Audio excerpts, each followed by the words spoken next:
Hello there, it's Mike. And Katie. And it is episode 148. What are we talking about, Katie? We're talking about He-Man and the Masters of the Universe. On Cup of Rad.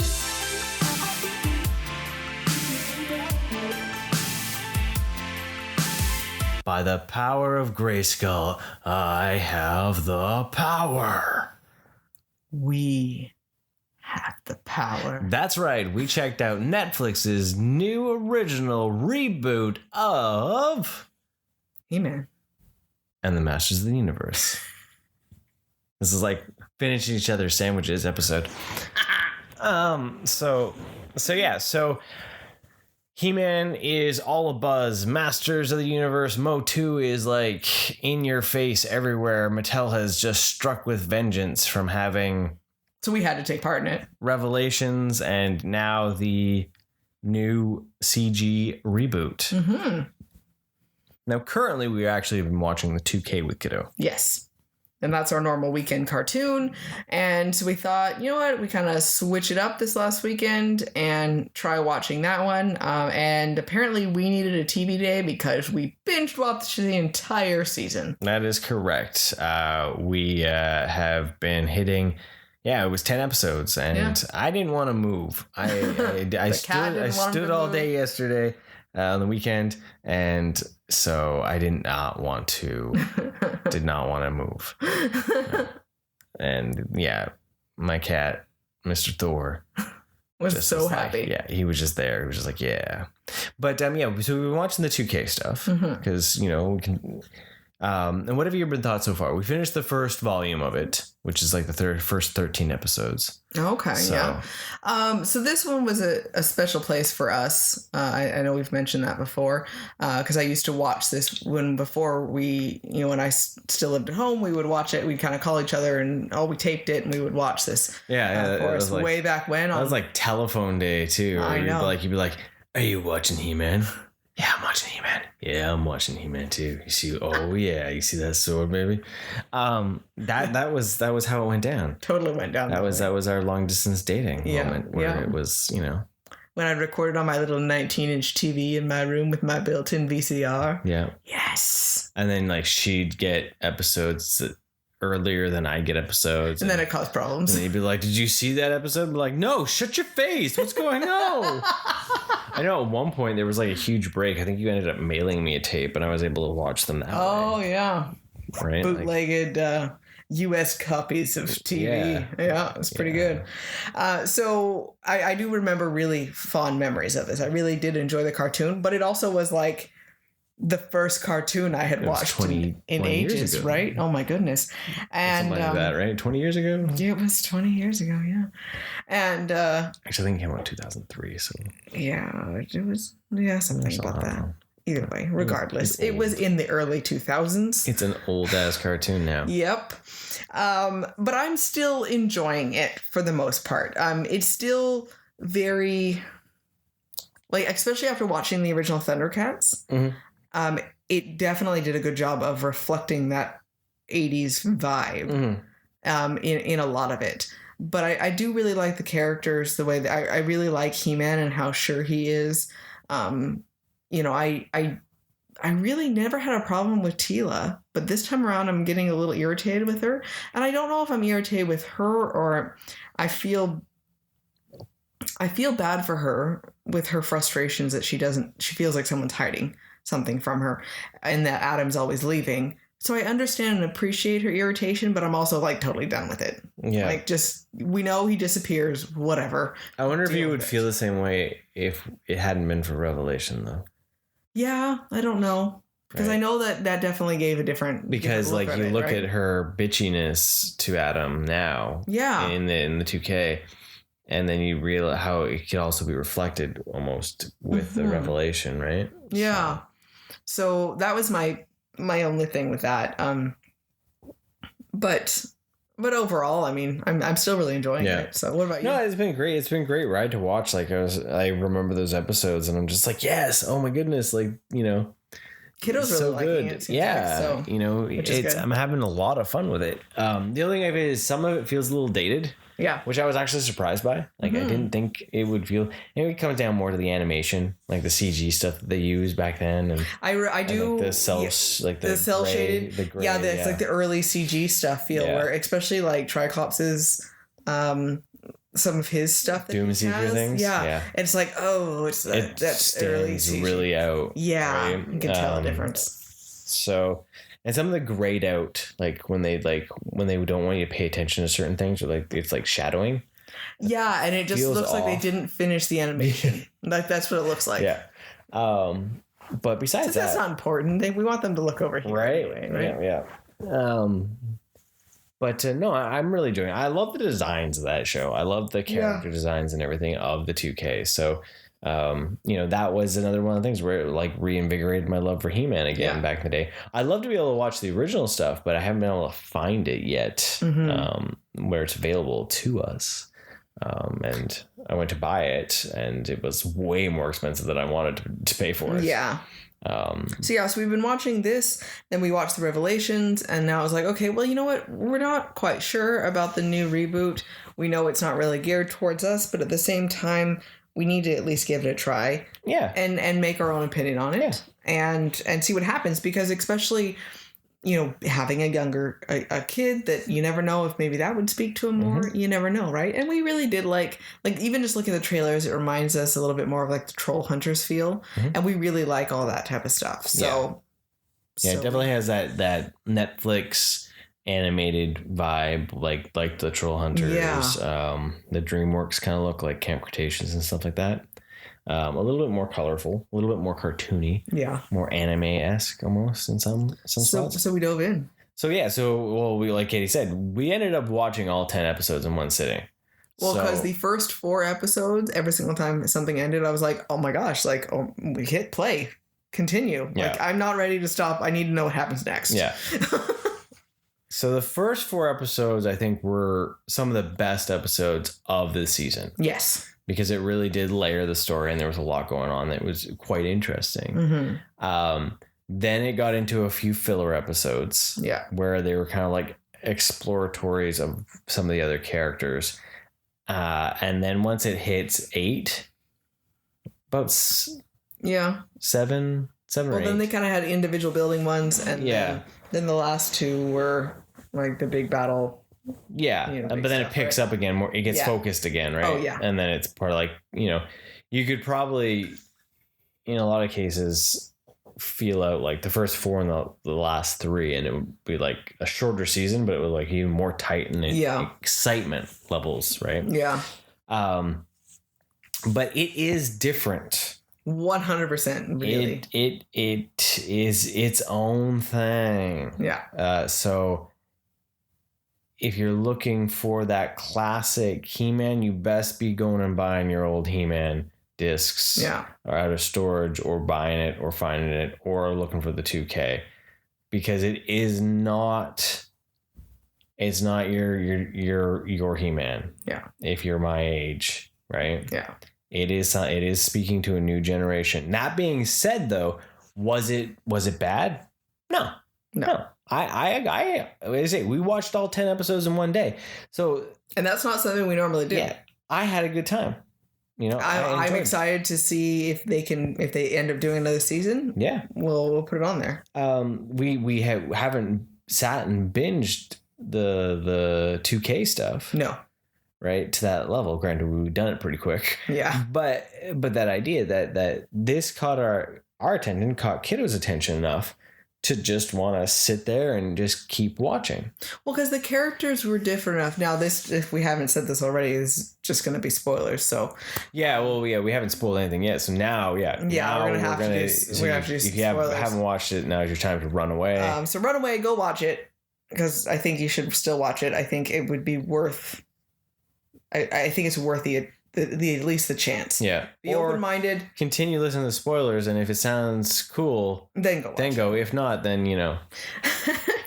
But yeah, there's you have all the basic figures are there, but just configured very differently. Yeah. Right.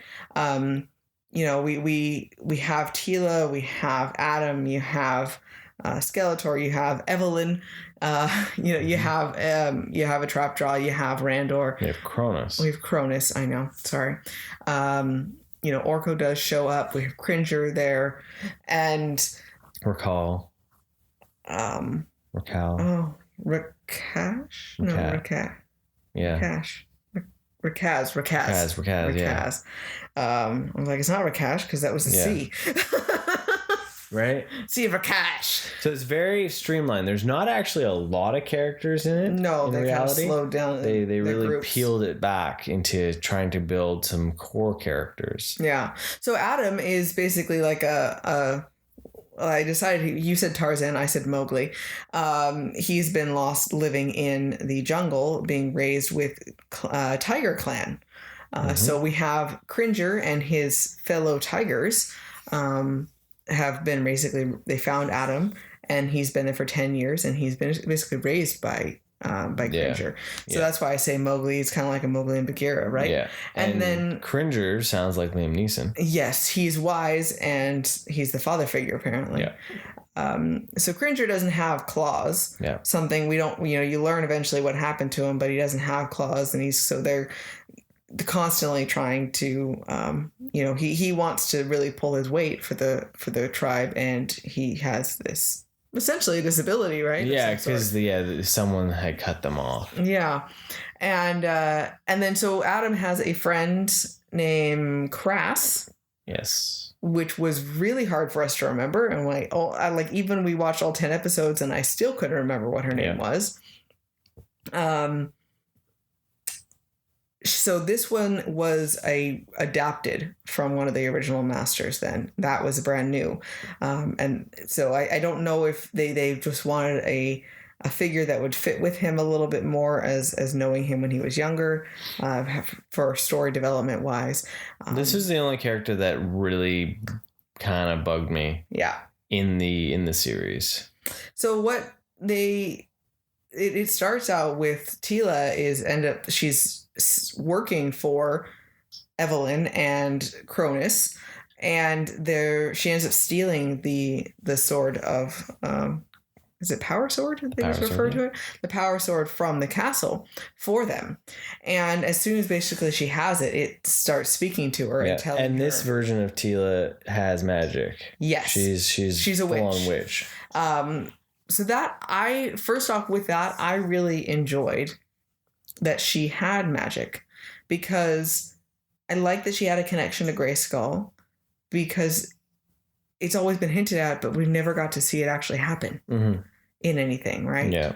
And I like that she already had that connection, and she was a pretty strong witch, actually, too, right? She was pretty decent. Yeah. The only thing I didn't like is I'm just totally done with the finger movements that everyone's doing now for magic. All the Doctor Strange magic? The Doctor Strange, Wanda. Yeah. Right? Because that's that you watch that and you're like, yep, she's doing all the drawing of the lines, the and typical thing that's now associated with magic, right? Yeah. Versus spells or that's one thing with scepters.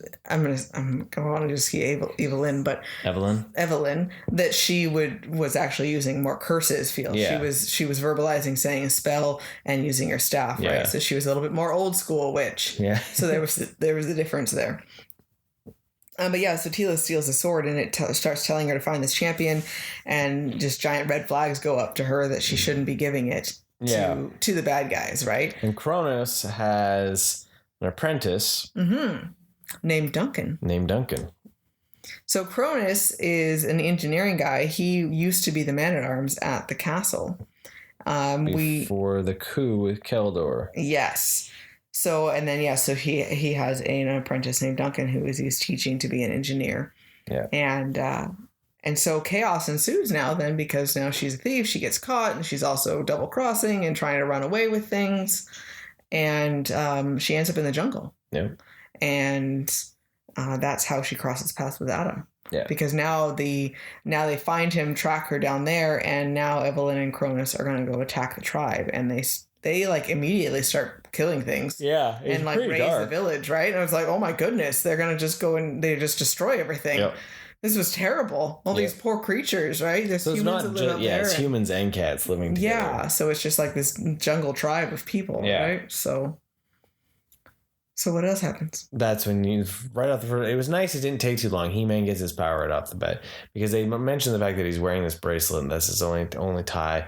And the only way that he will be, because he doesn't know anything about his past. Yeah, he's got like amnesia. He just knew his name.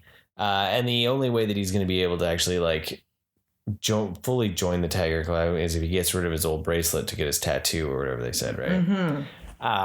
And get his stripes. Yeah. But then he gets a hold of the sword in this whole battle, and he turns into He-Man, right? Well, because he picks it up and it starts swirling magic, and then it says the words, so he reads the words. Yeah, in a confusion, right? Yeah, which was a really cool way of saying it, rather than like, I found this sword, I know exactly what to say. Because who would normally say that? Right. And so, yeah, it's more of like the what? I have the power? Yeah. I thought that was kind of a nifty way of doing it. Yeah. You know, and He-Man is a hulking brute in this. He's huge. Looks like the Hulk. Right. His big beefy arms and all that, and he's got quite a bit of a different look. Mm-hmm. He's got more armor on his chest. His He-Man logo looks more like an H and an M, right? Oh yeah, it does. It's almost like two swords and then like a M piece over crossing, right? He's got full pants, right? So it's a different look for sure. Yeah. And the sword is massive. The sword feels something like it's straight out of an anime. Yeah. Right. The sequencing though for the transformation is long. Yes. Very, very long. And these are some of the small gripes that came with the series though, is that same animation is used in pretty much all 10 episodes. Yeah. And that same length of animation is used. It's not really ever cut down. Yeah, He-Man's transformation is usually always the exact same thing, and his is long. And so like you get that, you know, it takes like a full minute. It's probably not, but it feels like it, right? Yeah. So then when you have a 20-minute cartoon and you have that same thing, like, you know, that was one thing that was nice with like the 2K. You know, his was quick. There were sometimes where he just showed up. Yeah. You know, Adam grabbed his sword, and then the next scene they were in battle, and then He-Man walks in, right? Like, yeah. So it's like we understand the concept. They're both the same person. We're 10 episodes in. We don't, we don't need it anymore, right? Well, what's funny is when he transforms, though, he does it right in front of Tila. Yeah. And Ellen and Kronos. Mm-hmm. They're all right there. And so one of the big changes in this one is everyone knows who everyone is. Yeah. There's no hidden. That Adam is He-Man or anyone of their, you know, everyone knows who all the cards are on the table, right? Which is a weird feeling to have, like not having that secret identity feel. Yeah. It's just all out. Like, I've got the power. I'm He-Man. Yeah. You know, with the sword, I turn into a brute. Like, yeah. And I think one thing that was kind of interesting and kind of cool and a little bit different with this one is that as Adam, he's a lot more sure of himself and his ability. When he turns into He-Man, he's a bit more bumbling almost. Yeah. And a bit more brutish. And it was kind of cool to see him stumbling as He-Man at the beginning. Because when he powers down at one point, he makes note to say, like, well, that's me. I get bigger, basically. Like, and so it showed that he's struggling to use this body, this power that he's been given. Yeah. Right? So I think that was because you'd have to think about it so differently of what you're capable of, the fear, the courage, all that sort of stuff, the trust and confidence in yourself. That you could just suddenly be a lot stronger, right? Yeah. So there was another sequence that they also added. He-Man has a special ability in this series. So this felt like a video game power-up. Yeah. Like special move, sorry. Yeah. Like, you know, when you hit the... Like, oh, my bar's charged and it's all sparkling and shiny. Yeah. I can pull in my special power. Yeah. So he's got Lightning Strike. Yes. This is a move that is reminiscent of like the Sentai, like Power Rangers of modern, where they do the final slash that defeats the villain every time, right? But they hadn't really been making a dent until then. Yeah. And this is another one where he uses it almost every episode. Yeah. and it's the same length of animation for every episode. Yeah. So now you've got these 2 sequences that are reused in every episode. Yeah. And this is my biggest gripe of it because I felt like half of the show we watched we saw the same thing, right? So then later we find out that they get their crew together, right? Yeah. So then you have them and kind of creating their own little group of friends, and they realize they need to go to Castle Grayskull. Well, actually, before that, yeah, Keldor shows up. Well, yeah, and then so we have the introduction of Keldor as well. Yeah. So we find out that Keldor is his uncle. And he had kidnapped Adam 10 years ago when he was little. And so Randor thinks that both Keldor and Adam are dead. Yeah. Which has turned him very bitter. Yeah, he's the angry king. Yeah. And so Keldor had taken him to Castle Grayskull in an effort to gain the power of the castle. Yeah. And he had made a coup, pact basically with Evelyn and Cronus, and those were going to overthrow everything. Well, then he had been in some stasis chamber, so basically as soon as He-Man powered up, as soon as sword powered up, then it opened it up. Keldor was released, and he surprised Evelyn and Cronus that he was still alive. They had just left him there. Yeah. I don't think they cared to bring him back. No. They were doing just fine on their own. So Evelyn, her design, she was really lanky, and you described her as kind of spider-like. Yeah, she reminds me of a spider, just with the longness of all her appendages in her. She's very, very, very long. Yeah. Cronus is a cool design. I really liked him, but he's kind of reminds me of Frankenstein feel. Mm-hmm. And because he had like weird bolts all over his outfit as well. Well, even Duncan has bolts. Yeah, so it was like the design of them for it. Like, I don't know. It almost looks like, sure, we can just use a human battery. But he's just green, and he's kind of reptilian monster looking thing, yep. Right? And so Keldor shows up, and he's got a half skeleton hand, but he's all human face. Yeah. He still looks like him. So. But he tricks Adam. Yes. And then that's where they find out that he gets a sword. Keldor gets a sword. Oh, yeah, because, he does a really good job of manipulating Adam into, like, I'm so glad to find you, and I'm so glad you're okay, because Adam doesn't remember that Keldor actually kidnapped him. Yeah. So Evelyn was looking, and it's like, he's, why is he also buddy with him? Mm-hmm. And she tells Cronus, like, he doesn't want to risk him turning into He-Man while he's trying to get the sword from him, right? And that's exactly what he is. So as soon as Keldor finds out that, Adam doesn't remember, and Adam says that the sword is out of juice. Oh, you can't transform? Okay, give me the sword. And he blasts him. Yeah, it's like, oh, peace out. And so he blows this up, and Tila tries to, she tries to save them, right? And she ricochets the blast. Yeah. And basically rocks pile onto them, right? So then now they're trapped under rocks. It's good times. Good times. So that you get your character development, because it's the idea where you're still just kind of building up who they are and stuff like that. So you get to find out how fast Duncan can build because he makes Cringer new claws. Mm-hmm.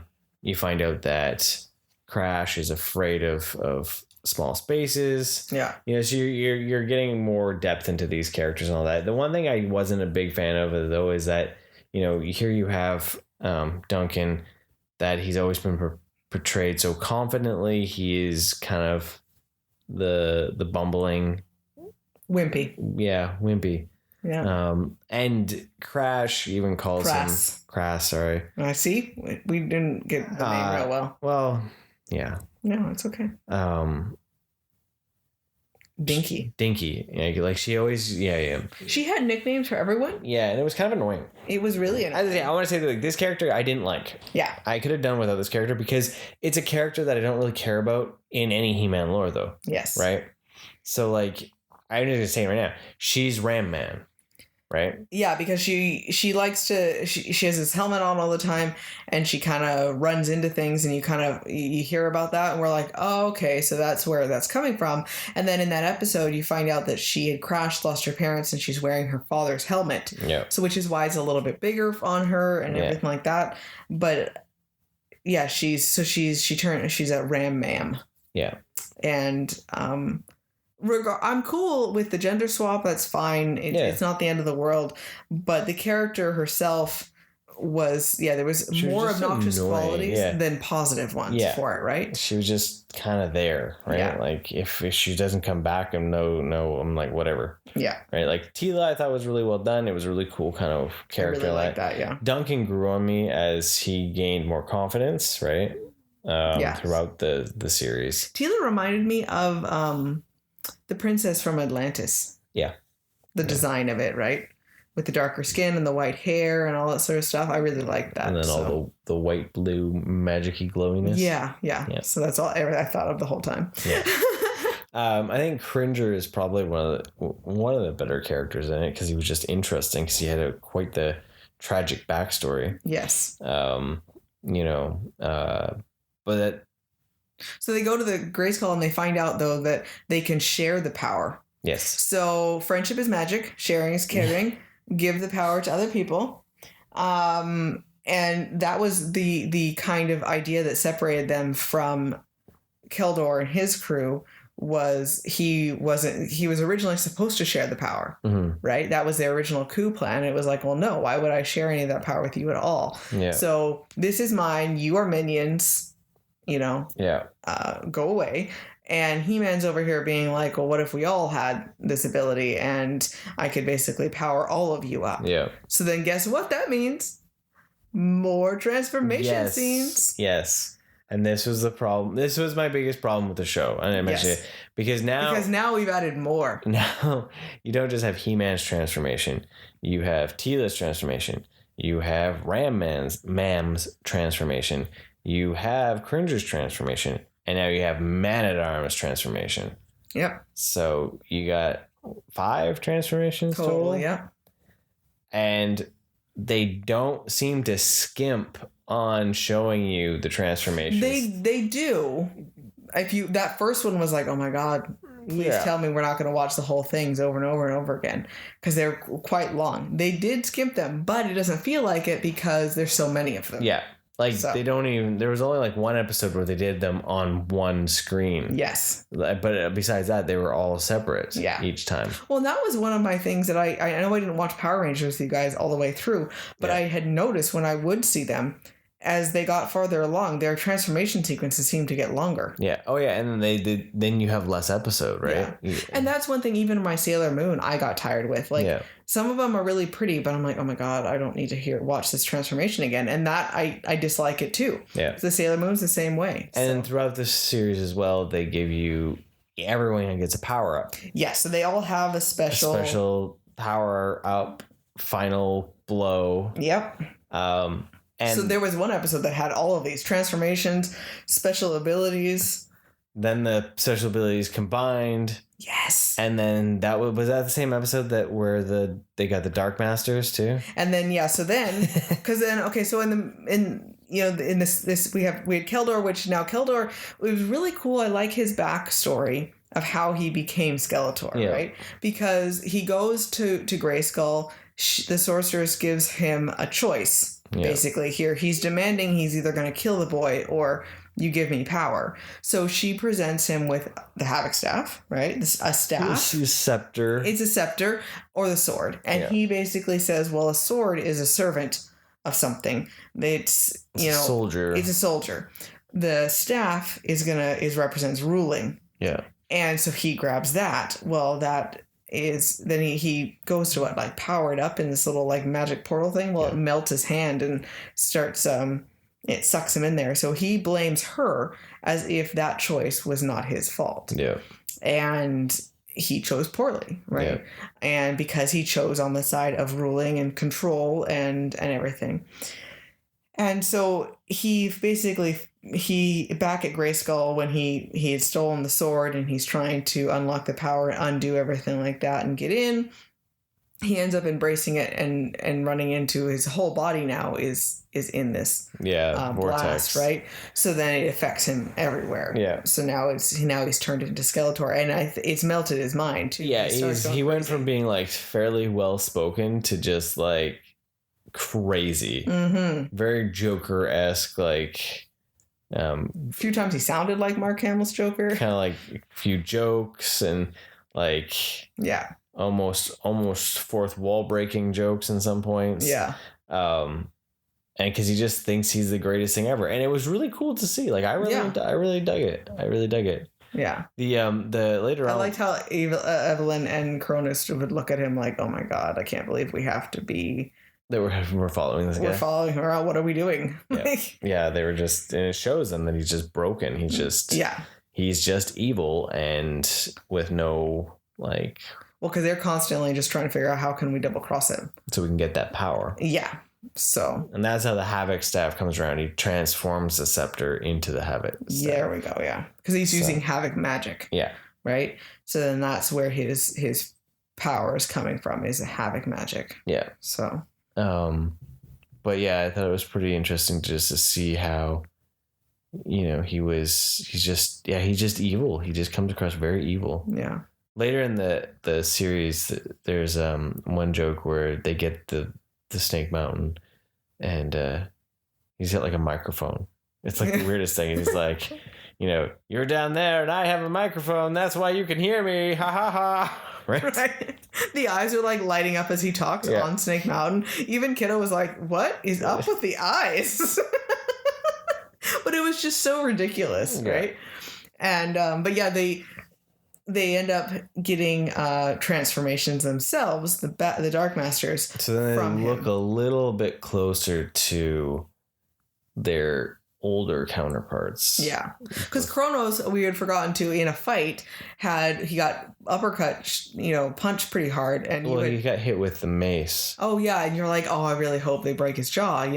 Well, then at the end of the episode, oh, I think they broke my jaw. Yeah. So I was like, oh, sweet. So he has this metal brace on it. Yeah. On the outside of him. So he looks like Trapjaw. And so he looks more like it. And then with the upgrade or transformation, then he gets this big giant gun arm and big huge crazy jaw and insane razor blade teeth. Yeah, that got a little weird. He kind of looks like the Devastator from Transformers, like that. Kiddo did not like it at all. Like that was the thing he was angry about. The pit mouth, because he sucks things in and eats them too. Yeah.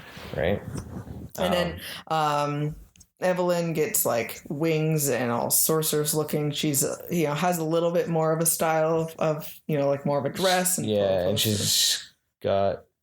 She's got wings off of her head. Yeah, wings. And she's got the white hair. Yeah. So it was a bit of a transformation, but she had the same general style of hers, right? And then Beastman. And then Beastman was there, so Beastman as because whatever his name was now. Macaz. That's basically the person that took Cringer's claws. Yeah. He gathers these. He's a hunter and tries to take control of the different animals. So he was quite crazy and creepy. He's like a little golem. Yeah. He's tiny. Yeah, and he speaks in third person. Yeah. And so then his transformation made him look more like Beastman. This beast came out of him. Yeah, ripped out of him. And he was all orange, and he looked like more of a giant ape type thing. So that was cool to see that. Yeah. That they were able to then have both. Yeah. So that was a different take. But yeah, so then they have power-ups as well, and they have special abilities. Yes, so then that episode was just full of cutscenes.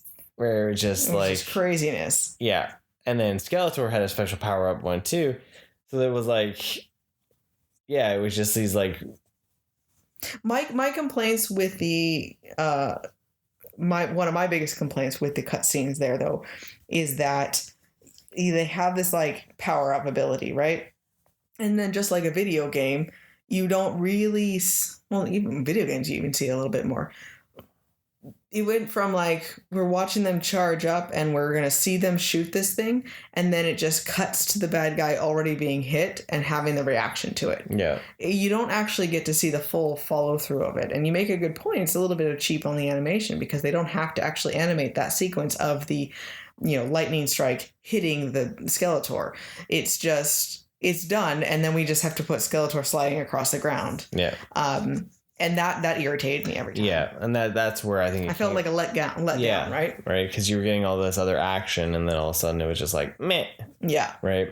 So, but positives of the show, it's very, very pretty to look at. It is. The animation is fairly smooth. There was some cool... Kiddo thought it was a little weird. I thought it was kind of nifty that they used 2D animation for like the dust and the explosions. Which gave it a different feel. There was layering on it. It's like the reverse, kind of like the 2000 stuff had CG for vehicles, and stuff. And now we're like CG with 2D particle effects, right. But I liked how I liked He-Man. I still liked Adam and He-Man in this. Yeah. And I liked Cringer, and like there was a good dynamic there. I liked Tila. Right? Yeah, and Tila, like there was some really good stuff with that. And Orko showed up. Yeah, Orko showed up too. Yeah. And that was so strange. Still on your list of most hated characters. Yep. Because Orko is irritating until proven not irritating. He got a little bit better as, second episode there, but yeah. So he did get better. Like pretty quickly, so that's good. Yeah, because he's a robot in this one. Yeah, because he's a robot that's programmed with the robotic copy image of the original Orko the Great magician. That was like thousands of years. Yeah. In the past, he served on Grayskull's court. Yeah, King Grayskull. Yeah. Yeah. So Grayskull was definitely different looking though. Mm-hmm. It was a magical portal almost feel. It kind of felt like almost an interdimensional thing. It was definitely a different vibe. Yeah. It's gray. It is. Yeah. It did not have a skull in it though. It did. It did? Yeah. Oh yeah, it did. The mouth. Oh yeah, I guess so. But it was definitely a different feel to it there, and it was a little bit more basic. Yeah, it in itself was basic, but then a lot more like fancier, glowy stuff inside. It was. I thought some of the magic realm. I like Tila when she got into her transformation. Her hair kind of looked almost like night sky, like little things like that where she was almost cosmic looking. Yeah, was pretty fun. Yeah, but then because she channeled when she transformed, turned into a full sorceress, and Evelyn was just like, oh my goodness, like you're not even a witch anymore, you're just doing magic. Yeah. So that was really just think it now. Yeah, everything, and because she just thought something, right? She said, I wish we could be over here, and she just like enveloped them in this portal, and they all teleported over, and she's like, oh, I forgot, everything I think now actually happens. Yeah. So that was pretty cool. I liked seeing. It was fun seeing that magic, and that finally Tila had magic and was okay with it. Yeah. Right? And I really was happy with that. Yeah. So. But yeah, no, like for the most part, I really did enjoy it. Like there was some really good action in it. There was some really good things like that, which was cool to see, right? Yeah. So, would I buy toys for it? I doubt it. Well, because the toys, you made a point that the action, the designs of them are going to be hard to transform into plastic. Because there's so many pieces and parts. And look good. Yeah. Right? I mean, He-Man would never stand with the style that he would be too. But yeah, there's so much design portions of it, I think it wouldn't really... I'm still curious to see what because they're going to be doing them in the Revelation, like the Masterverse line.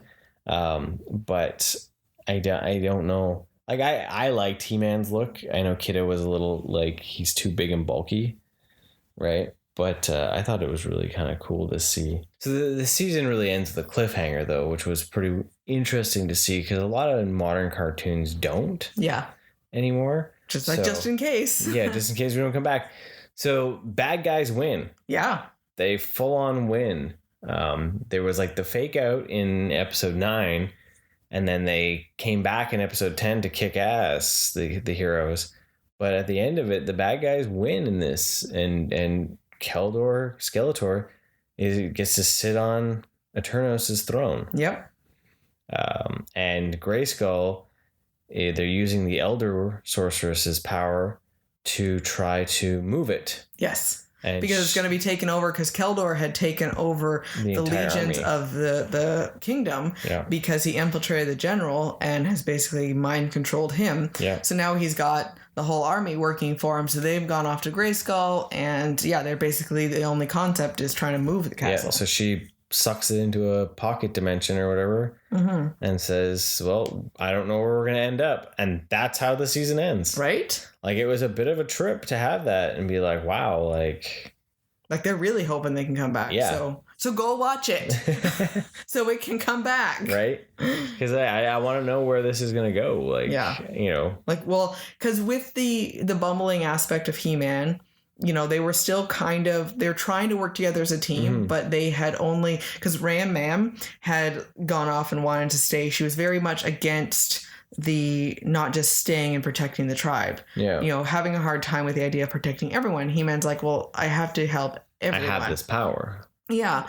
And so there's that split right there, and she had showed up at the end, but they're only just now trying to heal their group. Yeah. So there's lots of growth that he could do to probably tap into even more power and more confidence as He-Man to be able to come back. Yeah. You know, we can see that, and it's an interesting fact of like, you know, Ram Mam.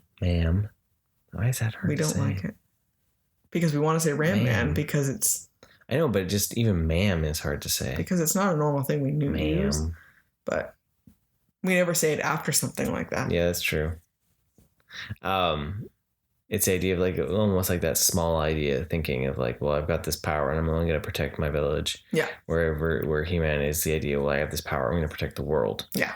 Well, and that's why he's a champion. Yeah, right. You know, so they had mentioned about they've made comments about Snake Men. They've made comments, of course, about the Mer people and Avion, as well. So there is other parts of Eternia that are there, which is pretty cool. Yeah, they talk a lot about the Snake Man a couple times, and then there's something about Cringer talked about that kind of alluded to possibly like a war with the Snake Men. Yeah, well, because you know about them, he was reading some of the history books that are in Grayskull. About the Snake Men and like what their old fortresses used to be. So when they go to Snake Mountain, he was talking about it more. Right? Yeah, so definitely they're gonna try to really, I think, expand the lore. Yeah. And it's kind of cool to see them taking it on their own and doing their own thing with it. Like, if you're okay with other interpretations, if you're okay with the idea of the multiverse feel, this is just another cog in the multiverse for He-Man. You know, one thing we didn't talk about, like I mentioned that I really like Teela's look for her transformation. Because she ends up getting really, apparently when you're transformed into magical, you also get like floor length hair because both her and Evelyn have that. Yeah. So crazy floor length hair. Only when you're a sorceress though. Yes. Witch. But she actually has wings, and I really like her design. It's pretty cool, but it's like liquid latex looking outfit though, shiny, and then she's just got like this diamond cut out of her torso there, so it's definitely a different vibe for it. But Ram Mam's costume, it's add insult to injury for how much I really didn't like her character anyway. Her atrocious upgrade into her costume. Her helmet is like a 3-sided quartz crystal coming off of her head with rockets on the back of it, which I've never actually seen used. She also has rockets on her like backs of her legs. Yeah. I have problems with I have problems with this. Problems. She also like shoots out like tendril things that she can use to like latch and like pull herself forward and like catapult herself. Yeah. I would like to know why you never see her actually use her head and ram things. She's really more of a speedball. Yeah. That's what I would use. Because she turns into a giant like energy ball. So bouncy ball. I know that they're reference, because they make a reference when they were before he had the power and everything, they were saving Cringer, and they called it Ramball. Yeah. And it was a game they used to play of swinging on the trees and like, you know, everything like that. So I think that's where the concept of it is she's a Ramball. Yeah. But she kind of turns into a bouncy ball of energy. Yeah. And I would have been much more okay with her helmet if she had just headbutted the hell out of things. Yeah. Then it would have made sense why she has like a crystal diamond head that looks like it was weighing 50 pounds. How she is standing upright, I don't know. Yeah. But since she doesn't do that, since she uses the tendrils more than anything, and like a little bit of a Big Hero 6 vibe of like rocket boot things. Everyone else's power-ups are cool. I hate hers. Not even kind of okay with it. I hated it. I'm sorry. Like, oh my God, I hated it. So much hated it. And see, that's the thing. There is a lot of good and there is a lot of bad, though. Yeah. Right? Like the theme song. Skip the theme song. I was going to say, don't just skip the credits. Just skip it. Skip the theme song. You don't need to see it. Save yourself that minute. Skip the theme song. Okay, not an angry gripe, just a funny comment. Duncan's transformation, his face that he makes at one point, he looks like he's being shot like out like this boom tube thing, and he's like flapping his face, looks all like scared and freaked out, like he's being thrown through space, and it's just hilarious. I still don't understand though why that episode when he got his power up that slows time down, that there was like that weird French counting song. I don't know why you think it was a French counting song either. Did you understand the language? Not at all. It sounded, but it was like that jazzy, like... It was super weird and super out of place because, he slowed time and like He-Man was like in slow motion. I thought it was going to have more of a connection with the idea of him being Cronus's apprentice, that maybe he had some sort of time slowing ability, being Kronos idea, that sort of concept that maybe he has something to do with time and never anything. That was like overthought. I know, but I was trying to make sense of the insanity. It was the weird counting French song. There was like they were counting, and it was like something you'd hear in like a movie about France at like a cafe. Yeah, it was weird. Like that was. I'm curious to see if anyone had posted anything about it. If you've watched it and you understood what they were saying, I have a feeling that, okay, I know we have a listener who listens to, who knows how to speak French. He can tell us if it's a French counting song. If it wasn't French, but it sounded French, did it not sound? I couldn't tell. It sounded like gibberish. It was the weirdest thing ever. I was too busy going, what the hell is happening?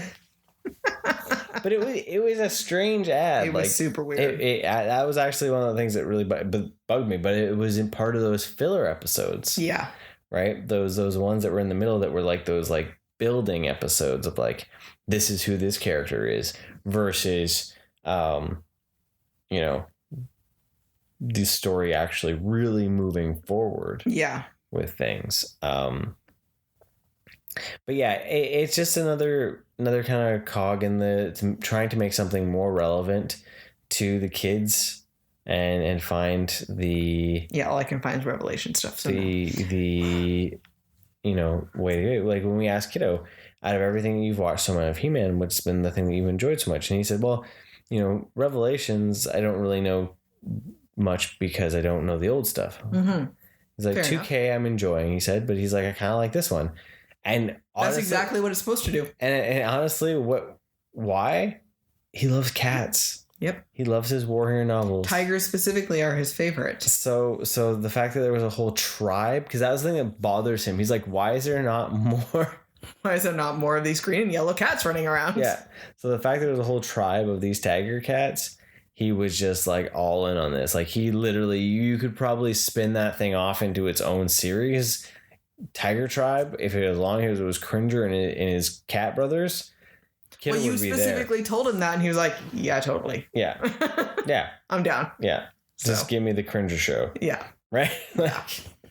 But yeah, he really did like it. Yeah. So that's really cool to see that it did actually speak to him, because I was worried that he might want to say he didn't like it as much or something because, thinking of what we might have thought about it. But the fact that we were actively wanting to watch it and, really showed that. So, he was quite disappointed that when I told him that this was the end of season 1, he was like, this is not just part 1 of season 1. Like, yeah. Like, no, where's more? This is done. Like, until season 2 shows up. Yeah. So, but yeah, I was pleasantly surprised. I really was going in wanting to really give it an honest effort, but I enjoyed it way more than I thought. Yeah. I really would. Yeah. Because when we had seen the trailers, I was like, I don't know, this will be weird. Yeah. But... yeah, it's a goofy screwball action sci-fi fantasy. Mm-hmm. And that's exactly the same pretty much you could give for the other stuff. Yeah. Yeah. I don't feel like I wasted any time. I enjoyed it. I had, I had a good time watching it. It's just another part of He-Man's big Masterverse in reality, right? Like there's so much. And I think that's where we're going as a society almost, is like the idea of realizing that all these are just parts of their own entity, right? So yeah, everyone imagines things differently, right? Yeah. And that's okay. Exactly. Whatever speaks to the next generation to keep it going on. Yeah. And because you never know, they might look at this and enjoy this and then go, well, what's it based on? And you're like, well, it's based on this and this. And then they go back and find the other stuff. Well, what's interesting? I just thought about it too. Like even something like that we've all just accepted as a classic of Mickey Mouse. And you look at how much he has changed since the very beginning. He's how old? And yet he has had how many reimaginings of how he acts, how he looks, everything. And we just accept it. Yeah. And that, that is just a simplified version of why can't, things got to change because the world changes. Yeah. And you gotta change with the times. Yeah. So, I think it's great that they're still caring enough to try to do it. Right? So, and I hope I hope Masters is sticking around for a while. It'd be good for it to get its time in the light again. Yeah. Maybe we'll see more Thundercats. Yeah. Who knows? It'd be interesting. Right. So, actual more serious take on it. As much as I loved Roar, I would love to see another serious take. Yeah. On it. So, but yeah. He-Man and the Masters of the Universe on Netflix. 10 episode reimagining of the story. Give it a check. It was pretty fun. Thanks for joining us, everyone. Have a wonderful day. Remember, stay rad, dudes.